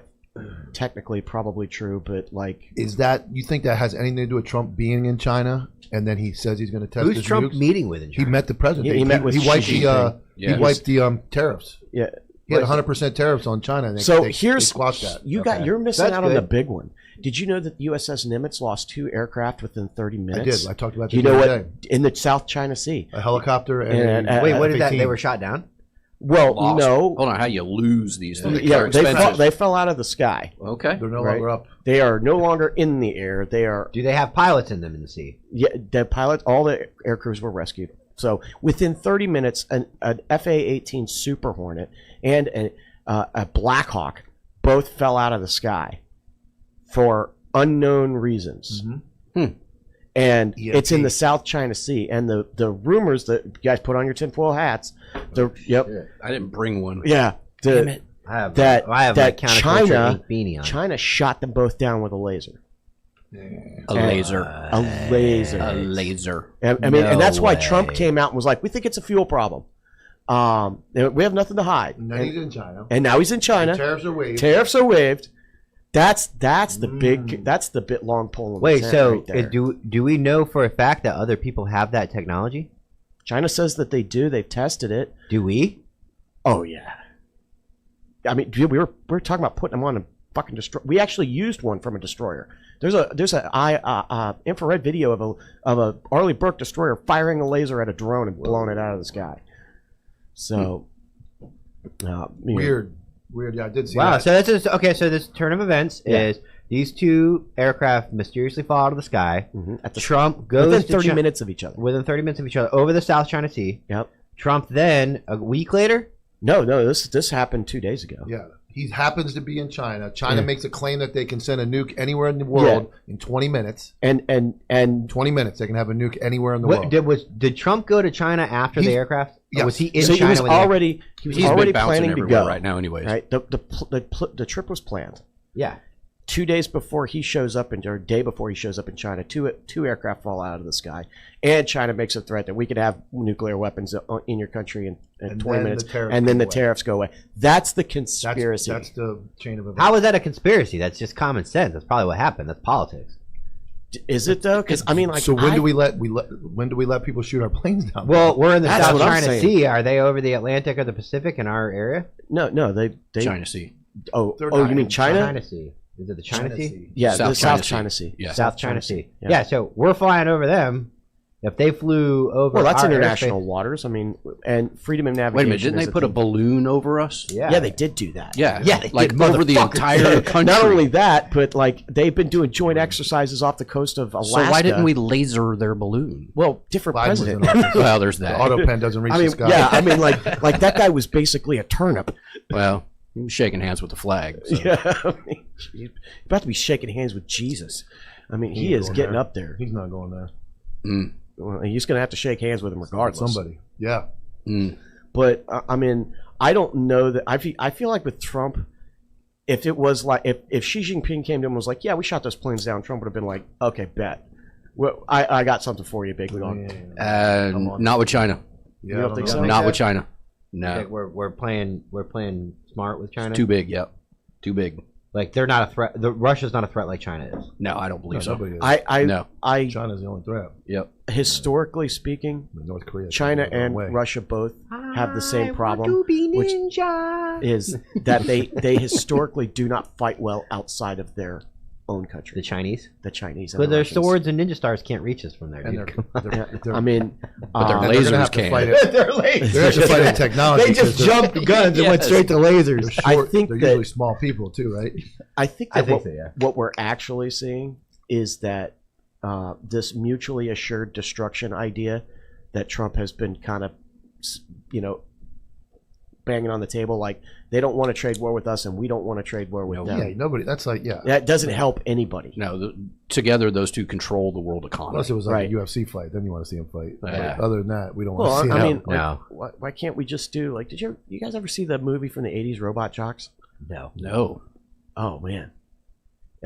It basically. Okay, well then never mind. So, okay, here's the premise. Instead of wars, they have big robots that fight each other, and your best pilot versus our best pilot, your best robot versus our best robot, and they're like 15 stories tall, and they beat the shit out of each other, and that's how that wars was. It was called Real Steel. Real Steel. Yeah. Robot Jocks did it first. I remember watching. Well, they remake every. I used to watch that show on Saturdays where the kids built the little robots. Transformers? No, the kids built the little. Oh, you're talking about they ran in each other. Yeah, no, that was on like Nickelodeon. That was where or Grant Imahara came from. No, but remember BattleBots? Yes, that was that was cool. Yep.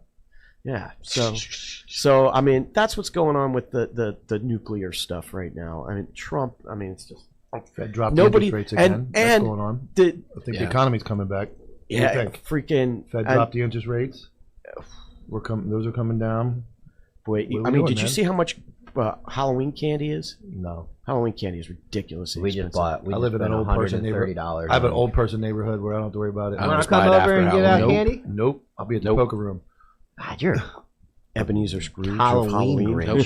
Hooking up the camper tomorrow. I'm gone. There you go. Man. Retired command. We got too many kids at our house. I got too many kids in my house.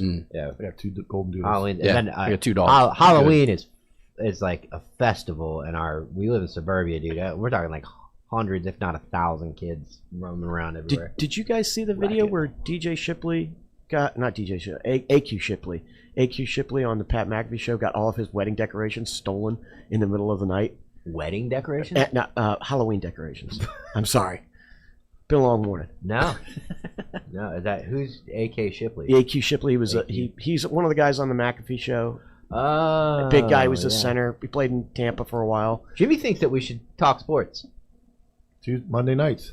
Yeah, we can talk sports on here. I mean, it's Thursday during the day. There's really not much to talk about. Yeah, no. I mean, well, you got tonight's game. But I have no idea who plays tonight. I don't care. But I just was along the lines of like criminals stealing Halloween decorations. Like, how do you wait till tomorrow? That happens all the time. Wait till the EBT benefits don't hit tomorrow. Tomorrow. Well, I'm just sticking to how I guarantee you a lot of day shift cops will be going to houses tomorrow. Because of stuff stolen tonight. It happens during Christmas. The night before Halloween. I'm the type of guy where I'm not going to notice until I'm putting it away. I'm like, where'd all this go?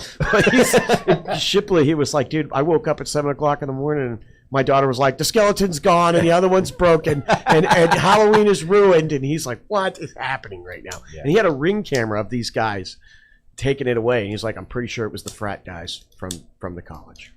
Well, speaking of sports, on the Counterculture Inc. network, we have, on Monday nights, we have Sports with K9. Counterculture Inc. Sports with K9. He actually had his first professional sports guest, retired baseball player. Yes. That was on Monday's episode. Yeah. We're getting there. I'm trying to get him over on a Monday. He's actually off on Mondays. I'm trying to drag him over to come on here and push his show, but he does a good job. Very knowledgeable on sports and good story, too. He's just a lovable character. I like watching podcasts delivered by the host, and K9 is just hey man, he's so cool. Like I just like he's a good host. Yep. So. All right. What else we got? Let's see. Boiling Water, Detroit. I think that's it, guys. Let me see if there's anything developing that we can break. Did the monkey story and any developing in the monkey story? I mean, let's take a look. And you're still in know with eliminating diseased monkeys? Yeah, I'm not sure. No, Mike's an animal lover, even if they carry diseases. So am I. What if a monkey was attacking a human? Would you eliminate it then, Mike? I would grab it. Which human? Any human. Nah, it depends on which one. No, they're fucking I mean, have you seen the one where the chimp pretty much tears the face off a woman? Now we're getting different. We're getting bigger. You're talking these little things that These are like little tiny. They're hard to hit. You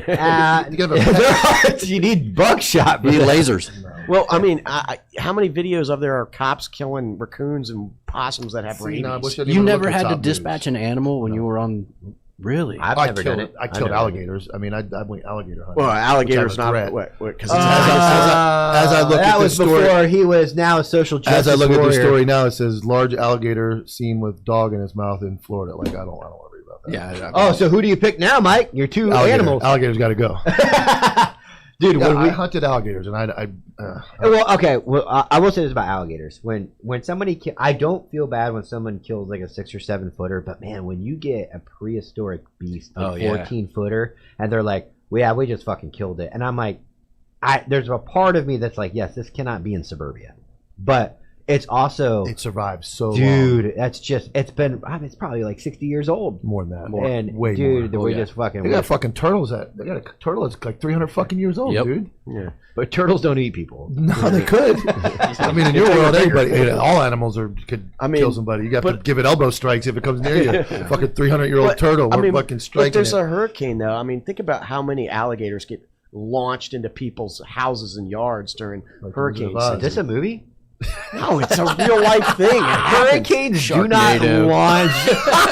They launch Jeep Cherokees. Of course they do. What are you talking about? I killed it because that's how fish end up all over the damn place. They blow around. They end up in your like fish versus a fucking 300-pound alligator. Dude, they throw. It's 250-mile-an-hour wind. Sometimes they can move a fucking car. Did you see the AI in Jamaica? People are saying that, dude. The comments are amazing. So somebody made an AI video of Jamaica. They just got destroyed. They're gone. Yeah. And there's sharks swimming up the streets. It looks real until you really look at it, and like that's the same concept as alligators flying like sharks. They can fucking fly. All right. Can anybody verify that that's actually happened before? It's happened. That an alligator has been verified thrown from a hurricane into somebody's yard? I'm sure it has.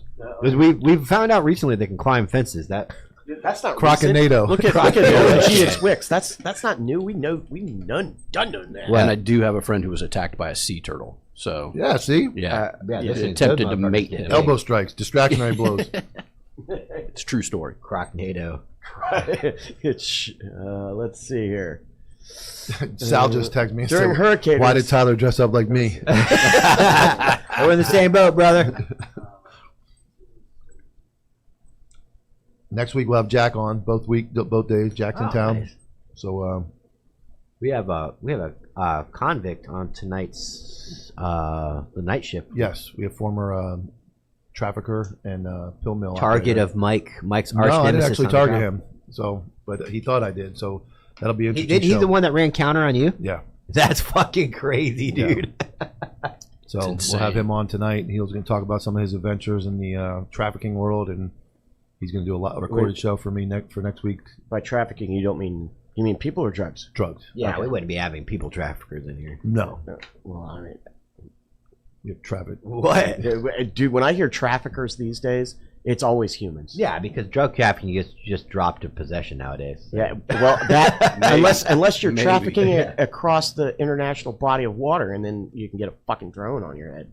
Well, that or you can be I knew soldiers. We had a guy on here on Attire once who he had steroids. He was in the military, and he got hit with international drug trafficking because he brought it from Iraq back home. And it was a mixture because he did have prescription testosterone, but he also we were all doing it. I was just the dumbass that brought it back and got caught. International drug trafficking. What are you guys looking at? You guys trying to find? Yeah, I'm looking for alligators thrown. And there's but I mean they obviously so maybe they're not flying through the air. But they are obviously He's backing out, Mike. Are you still going to stand by that? They're flying. There's an alligator that was in Orange County, and he's like, bro, how'd I get in Vero Beach, man? He's like, he would have had to have been sucked up by a funnel first, and then launched into the hurricane, and then displaced with a hurricane into another county. But a lot of things to happen. Okay. All right. So this is your Black Swan event. Roger, got it. They say we landed on the moon too, but a lot of things had to happen. Hey, look, I get down with a lot of conspiracy theories, just not that one. But obviously, during flash flooding and everything else, alligators will be washed out of wherever it was that they were residing into people's homes.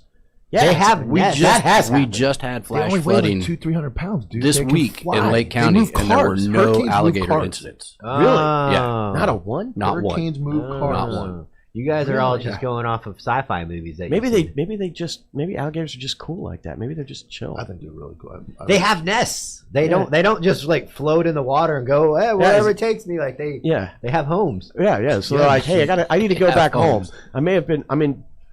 There's been alligators like going up and ringing people's doorbells. So what we don't do is they're not like sharks. They're actually nuisance kind of in Florida. And so we don't tag them. I'm sure they do, but it's not a cool thing. Like, are they a nuisance though? That's my point. They're delicious. But you can't get them bigger than like 5 feet. Otherwise, it's not good anymore. Yeah, it's true. Yeah. That's why killing the big ones makes no sense to me. Wait, so what you can't? You're not allowed to kill? No, you kill anything you want. You can eat them, but they're not good to eat. Yeah, like Florida does like a lottery. You put in for like a permit, and then you went like a lottery goes off, and then if you either select or not, and then you get to hunt a certain water at a certain time. Yeah. But you only get 2. And you can't like catch them though and go, I don't want this one, I throw it back. It's not like a fish. And fish and wildlife. Once you bang it, it's yours. Yeah. Fish and wildlife, especially in Marion County, like they are not the people to fuck with because there are a lot of people out there that are catching gators illegally. They will take your shit. They are the one law enforcement agency that will take your shit right there. Civil asset forfeiture. I'm going to need your poles. I'm going to need your truck, your shoes. Is there a special tool that's used to kill alligators? Bang stick. You just hit him in the head? It's 12 gauge. It's 12 gauge on a stick. Well, we used to use 357 plus P, but whatever. You catch them and then snag it. What I did was you snag them with a big treble hook and a fishing pole.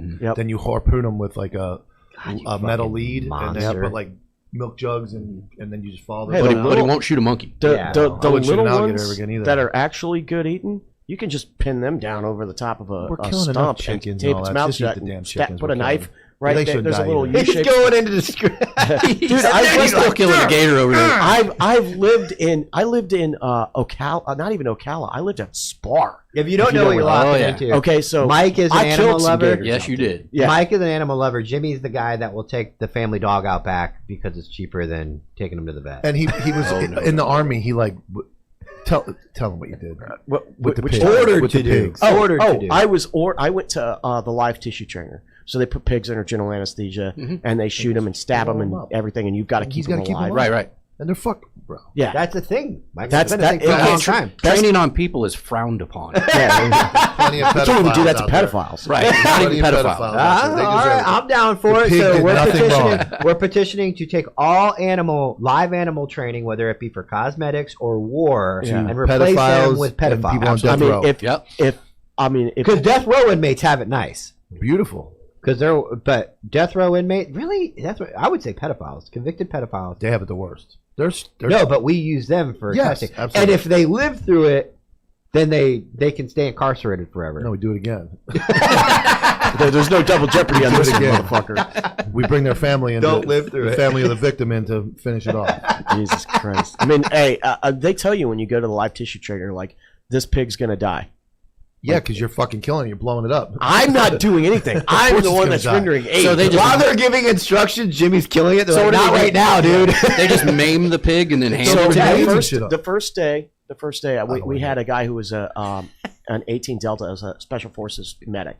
And he comes in and he's like, all right, so the pig's under general anesthesia. And he's like, all right, guys, first thing we're going to do today is we're going to learn how to work on a femoral artery. He pulls out a knife and slashes open its femoral artery right there. Blood goes shooting across the GP medium tent. He's like, what the fuck are you looking at? Fucking fix it.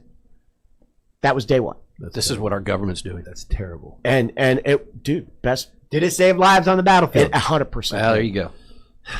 That pig probably saved several lives. Did you have a pig roast that night? No, they won't let us eat them because they've shot them and stabbed them and blown them up, and they're full of bullets and everything else. So I think that should be a rite of passage. Remember, let's eat it. We're warriors. We're soldiers. You got to eat the pig. I want some buck in there. Noah loaded 2 pigs on that ark.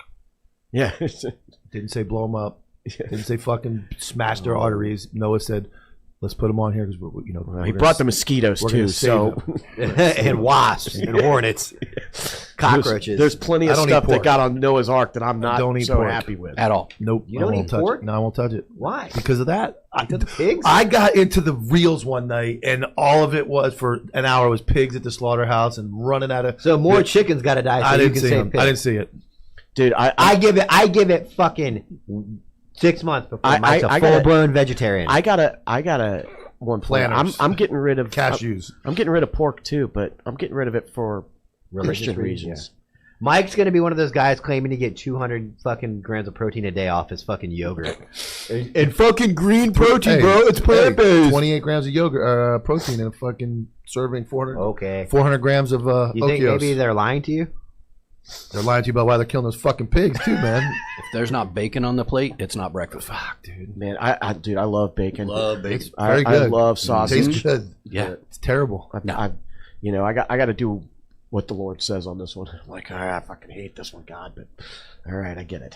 All right, we'll wrap it up. Thank you guys. Thank you so much, sir. Yeah, absolutely. Thanks for having coming me. on. Thank you. Make sure you check out Gary's episode on Locked Up with Coppville. It gives you all the details of those other incidents. Also breaks down the failure of administration when it comes to mental health, which is a huge problem in law enforcement. And tonight, 8 p.m., you'll have us on the night shift on Counterculture. Come join us. We'll be here live tonight. And then Monday, we'll be back 11 a.m. If you could, man, if you like the show, tell your friends. We're growing. Tell a friend, be a friend. And I just want to thank Jimmy for showing up. Yeah. Appreciate it, Jimmy. Yeah. No, I'm not. No, I don't have shoulder pads on. Somebody was talking shit. This is me. All right, guys. We'll see you tonight. Thanks. Later.